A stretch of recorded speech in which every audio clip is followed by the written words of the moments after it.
പാഠപുസ്തകങ്ങളിൽ കാവ്യവൽക്കരണം തുടർന്ന കേന്ദ്ര സർക്കാർ 7ാം ക്ലാസ്സിലെ NCERT പാഠപുസ്തകത്തിൽ നിന്ന് മുഗൾ രാജാക്കന്മാരുടെ പേര് വെട്ടിമാറ്റി. മഹാകുംഭമേളയുടെ അധ്യായം ഉൾപ്പെടുത്തിക്കൊണ്ടാണ് പുതിയ സാമൂഹ്യശാസ്ത്ര പുസ്തകം പുറത്തിറക്കിയിരിക്കുന്നത്. 7ാം ക്ലാസ്സിലെ സാമൂഹ്യശാസ്ത്ര പാഠപുസ്തകത്തിൽ നിന്നാണ് മുഗൾ രാജാക്കന്മാരുടെ പേരുകൾ NCERT വെട്ടിമാറ്റിയത്.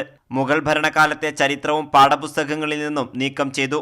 ഈ വർഷം ഉത്തർപ്രദേശിൽ നടന്ന മഹാകുംഭമേളയുടെ ചരിത്രം ഉൾപ്പെടുത്തിയാണ് പുതിയ പാഠപുസ്തകം കേന്ദ്ര സർക്കാർ തയ്യാറാക്കിയത്. മഹാകുംഭമേളയിലെ വീഴ്ചകളിൽ കേന്ദ്ര സർക്കാരിനെതിരെ പ്രതിഷേധം ശക്തമാകുന്നതിനിടെയാണ് NCERTയുടെ നീക്കം.